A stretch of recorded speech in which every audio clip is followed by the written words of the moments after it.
Au nom du Père et du Fils et du Saint-Esprit. Amen. Gloire et louange à toi, Seigneur Jésus.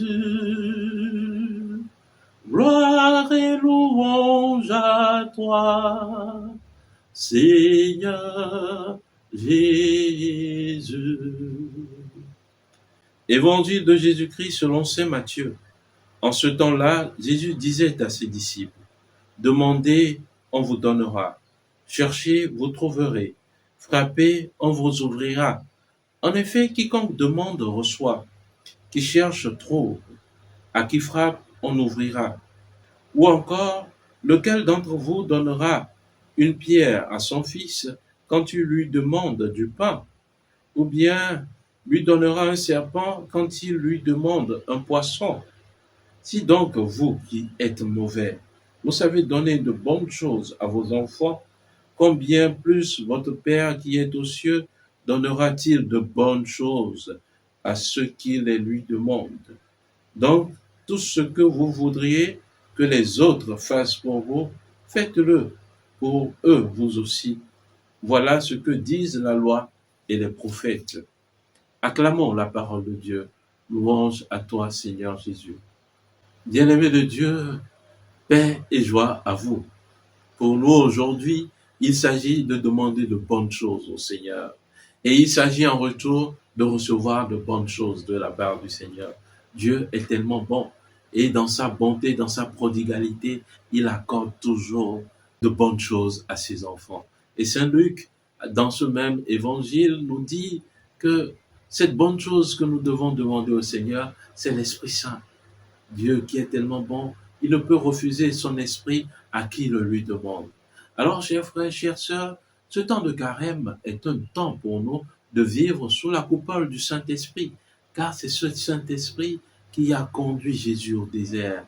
Et c'est par lui que Jésus a triomphé du mal.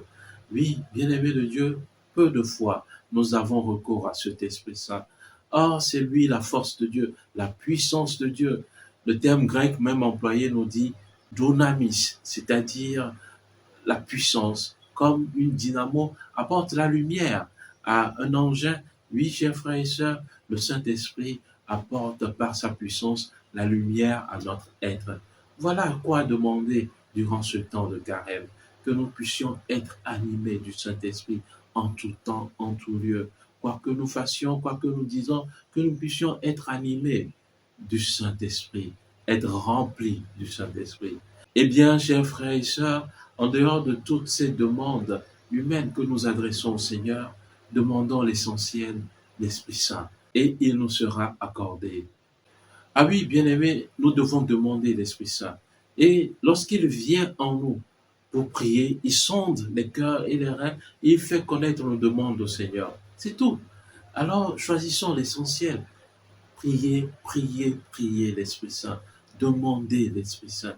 Et nous verrons combien nos demandes seront exaucées de la part du Seigneur, car c'est son Esprit qui vient en nous, et ce même Esprit fera discerner les pensées du Seigneur Dieu. Prenons cet exemple si simple. Un enfant vient demander un bonbon à sa mère ou à son père. Alors ce parent accorde ce bonbon à son enfant parce que la volonté de son enfant est en adéquation avec sa volonté à lui. Voilà. Notre volonté dans la prière, c'est l'Esprit Saint qui l'apporte si nous nous laissons conduire par lui. Alors cet Esprit qui est déjà dans le Père fait adhérer notre volonté à la volonté du Père et il y a exaucement de notre prière. Alors prions l'Esprit Saint pour qu'il nous aide véritablement à faire correspondre notre volonté à la volonté du Père. Amen. Prions le Seigneur. Nous t'en prions, Seigneur, fais venir sur ceux qui te supplient la miséricorde qu'ils espèrent, que leur soit accordée en abondance la grâce de reconnaître ce qu'ils doivent demander et de voir leurs prières exaucées par le Christ notre Seigneur. Amen. Et que Dieu Tout-Puissant vous bénisse, lui qui est Père et Fils et Esprit Saint. Amen. Excellente journée de prière et de travail, et que la bonté de Dieu vous accompagne. Amen.